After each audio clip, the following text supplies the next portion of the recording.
Every intellectual today has some certificate of nationality, a native language, and a tradition. But, reading Julien Benda's well-known book, The Betrayal of the Intellectuals, one gets the impression that intellectuals exist in a sort of universal space, bound neither by national boundaries nor by ethnic identity.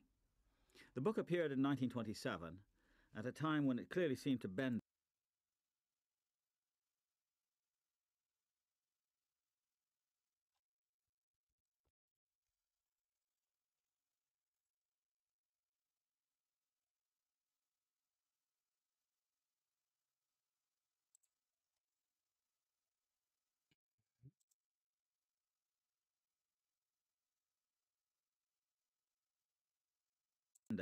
that being interested in intellectuals meant being concerned only with Europeans, Jesus being the one non-European he talks about approvingly. Julien Benda's well-known book, The Treason of the Intellectuals, gives the impression that intellectuals exist in a sort of universal space, bound neither by national boundaries nor by ethnic identity. It clearly seemed to Benda in 1927 that being interested in intellectuals meant being concerned only with Europeans, Jesus being the one non-European. He talks about approvingly. Things have changed a great deal since then. In the first place, Europe and the West are no longer the unchallenged standard setters for the rest of the world. The dismantling of the great colonial empires after World War II diminished Europe's capacity for intellectually and politically irradiating what used to be called the dark places of the earth. With the advent of the Cold War, the emergence of the Third World, and the universal emancipation implied, if not enacted, by the presence of the United Nations, non-European nations and traditions now seemed worthy of serious attention. Things have changed a great deal since then. In the first place, Europe and the West are no longer the unchallenged standard setters for the rest of the world. The dismantling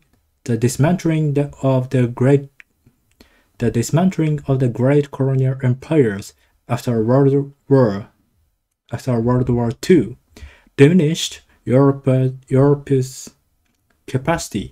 Europe's capacity for intellectually and politically irradiating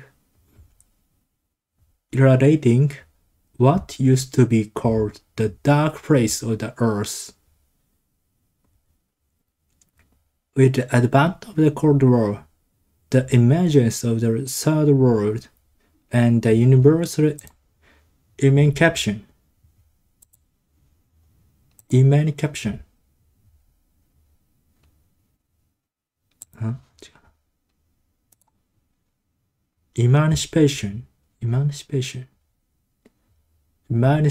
implied, if not enacted, by the presence of the United Nations, non-European nations and the traditions now seemed worthy of serious attention. In the second place, the incredible speeding up both of travel and communication has made for a new awareness of what have been called difference and otherness. To speak of intellectuals today is thus to speak specifically of national, religious, and even continental variations on the topic, each one of which seems to require separate consideration. The African intellectuals, for instance, or the Arab intellectuals, are each of them set in a very particular historical development with its own problems, triumphs, and peculiarities. In the second place, the incredible speeding up both of the travel and communication has made for a new awareness of what have been called difference and otherness. In simple terms, this means that if you begin to speak about intellectuals, you cannot do so quite as generally as before, since, for example, French intellectuals are viewed as completely different in style and history from their Chinese counterparts. In other words, to speak of intellectuals today is also to speak specifically of national, religious, and even continental variations on the topic, each one of which seems to require separate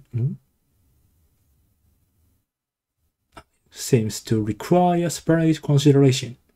The African intellectuals, for instance, or the Arab intellectuals are each set in a very particular historical context, with its own problem, pathologies, triumph, and peculiarities. And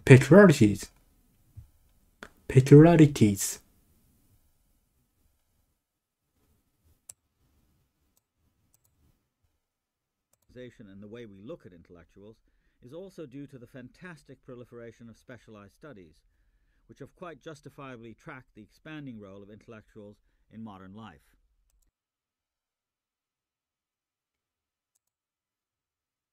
Historical development with its own problems, triumphs, and peculiarities.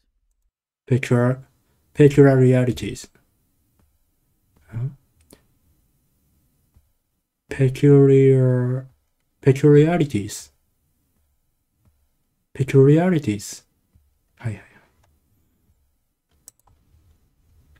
To some extent, this narrowing focus and localization in the way we look at intellectuals is also due to the fantastic proliferation of specialized studies, which have quite justifiably tracked the expanding role of intellectuals in modern life. Yet despite all this difference and otherness, despite the inevitable erosion in the universal concept of what it means to be an intellectual, some general notions about the individual intellectual, which is my concern here, do seem to have more than strictly local application. The first of these that I want to discuss is nationality, and with it, that hothouse development out of nationality, nationalism.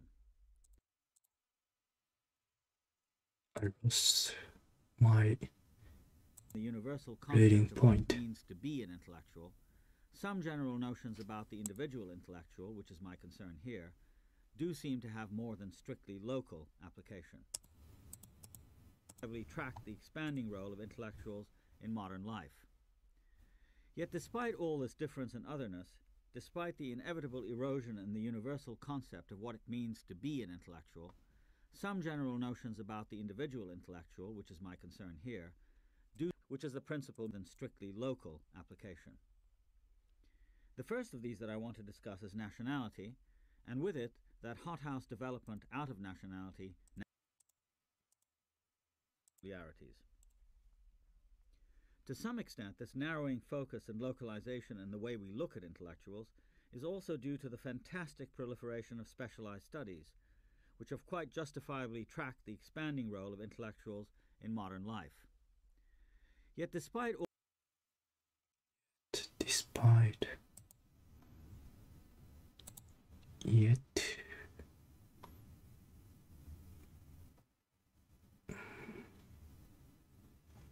all this difference and otherness, despite the inevitable erosion in the universe.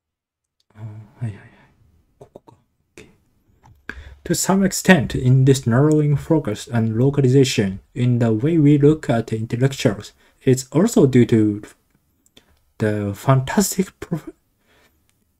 proliferation of specialized studies, which has quite justifiably tracked the expanding role of the intellectuals in modern life. Yet, despite all this difference and otherness, despite the inevitable erosion of the universal concept of what it means to be an intellectual, some general notions about the individual intellectual, which is my concern here, do seem to have more than strictly local application.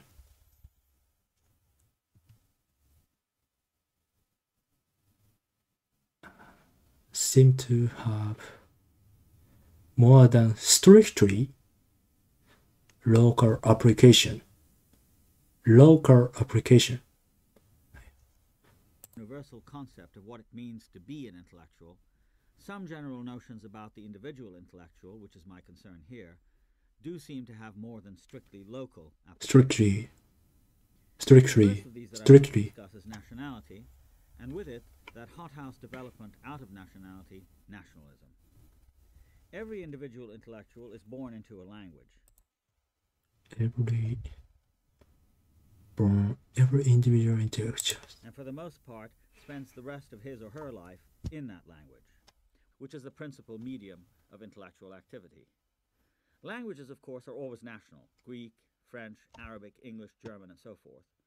Although one of the main points I'm making here is that the intellectual is obliged to use a national language, not only for obvious reasons of convenience and familiarity, but also because he or she hopes to impress on the language a particular sound, a special accent, and finally a perspective that is one's own. The first of these that I want to discuss is nationality, and with it that hothouse development from nationalism.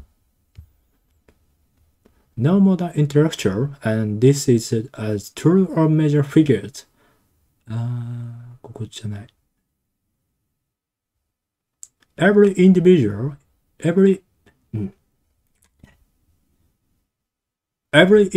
intellectual is born into a language, and for the most part spend the rest of his or her life in that language, which is principal medium of intellectual activity.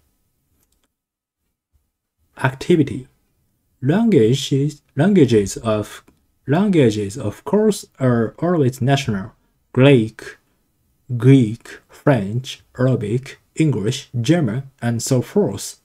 Although Arabic,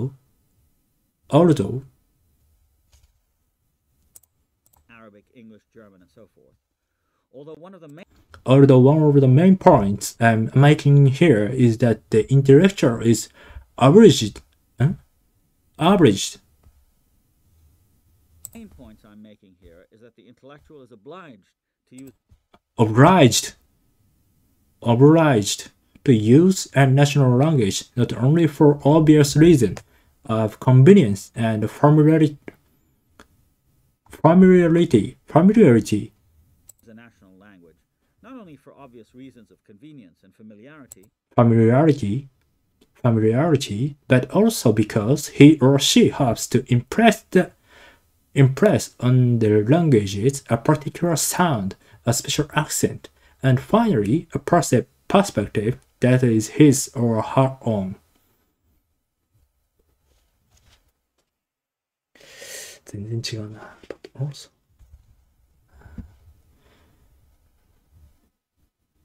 But also because he or she hopes to impress on the language,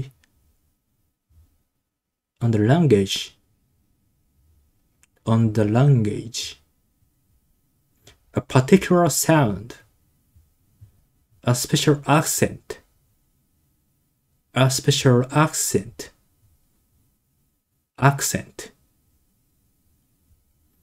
and finally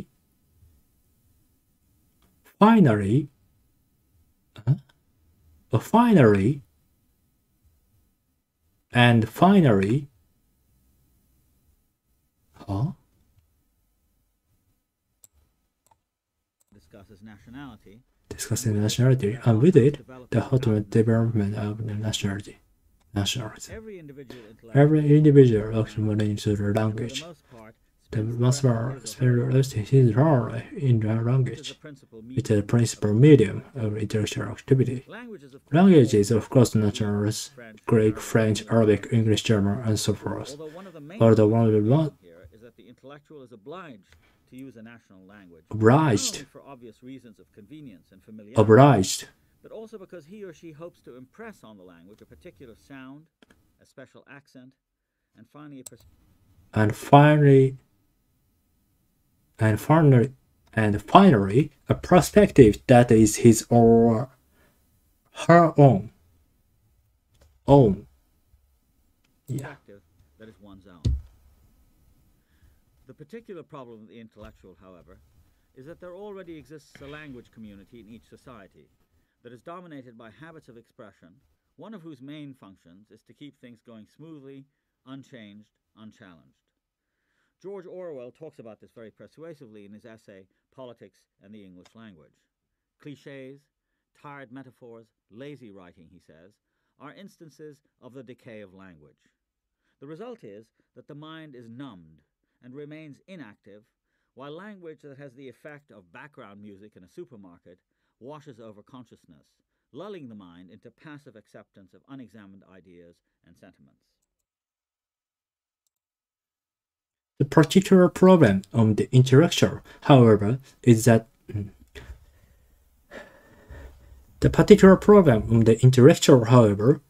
the language community in each society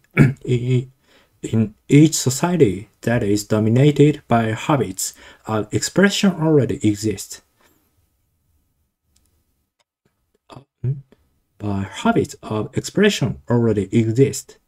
One of whose main functions is to preserve the status quo and to make certain that things go smoothly, unchanged, and unchallenged.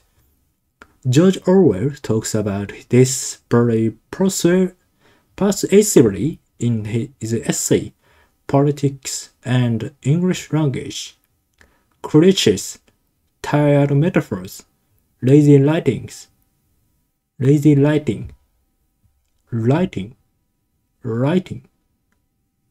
writing, he says, are instances of the decay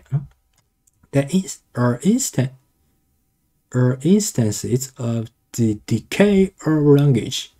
The result is that the mind is numbed and remains inactive, while language that has the effect of background music in the supermarket washes over consciousness, seducing it into passive acceptance of unexamined ideas and sentiments. Orwell's concern in that essay, which was written George in Orwell 1946, was the gradual encroachment on English minds of political demagogues. Political language, he says, and with variations this is true of all political parties from conservatives to anarchists, is designed to make lies sound truthful and murder respectable, and to give an appearance of solidity to pure wind.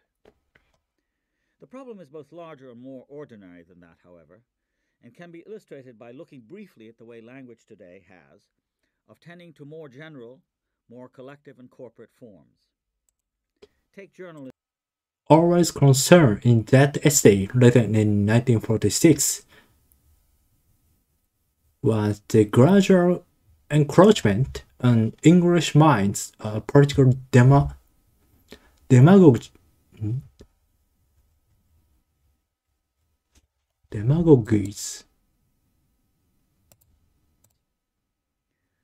Orwell's concern in that essay, which was written in 1946, was the gradual encroachment on English minds of political demagogues. Political language, he says, and with variations, this is true of all political parties, from conservatives to anarchists, is designed to make lies sound truthful and murder respectable, and to give an appearance of solidarity to pure wind. The problem is both larger and more ordinary than that. However,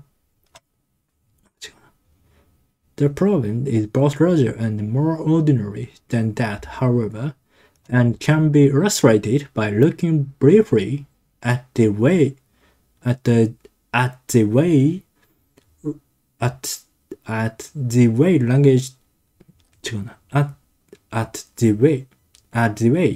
language today has of trending to more general, more collective, and corporate forms. Political language, he says, and with variations this is true of all political parties from conservatives to anarchists, is designed to make lies truth, and murder respectable.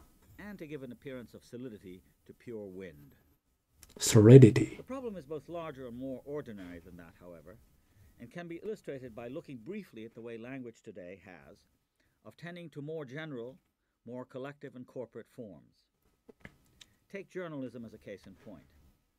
In the United States, for instance, the bigger the scope and power of a newspaper, the more authoritative its sound, the more closely identified it is with a sense of a community larger than just a group of professional writers and readers. The difference between a tabloid and the New York Times is that the Times aspires, and is generally considered to be, the national newspaper of record, its editorials reflecting not only the opinions of a few men and women, but supposedly also the perceived truth of and for the entire nation. In contrast, a tabloid is designed to capture immediate attention through sensational articles and startling typography. Any article in the New York Times carries with it a sober authority, suggesting long research, careful meditation, considered judgment. Editorial we's and us's refer directly to the editors themselves, of course, but they also hope to suggest a national corporate identity as in we the people of the United States. Journalism only clarifies and fixes what is normally implied in the very existence of a national language like English, that is, a national community, a national identity, or self. Matthew Arnold, the 19th century man of letters, went as far as saying that the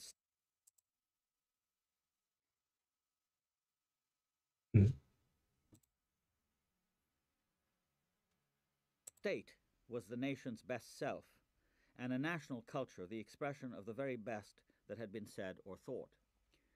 Far from self-evident, these best selves and best thoughts are, Arnold said, what men of culture or intellectuals are supposed to articulate and represent. Oh.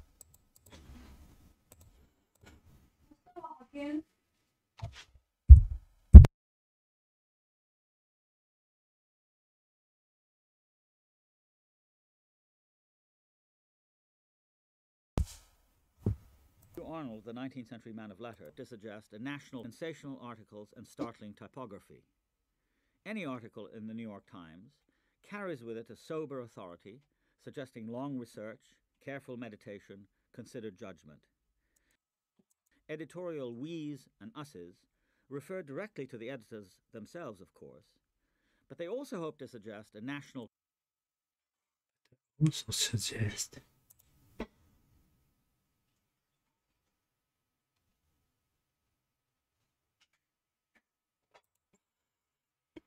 corporate identity as in the corporate identity as we the people of the United States.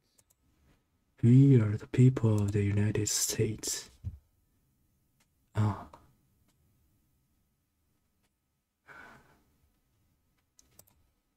Journalism only clarifies and fixes. Okay. Take journalism as a case in point. In the United States, the bigger the scope and the power of a newspaper, the more authoritative its sound, the more closely identified it is with a sense of a community rather than just a group of professional writers and readers. The difference between tabloid and the New York Times is that the Times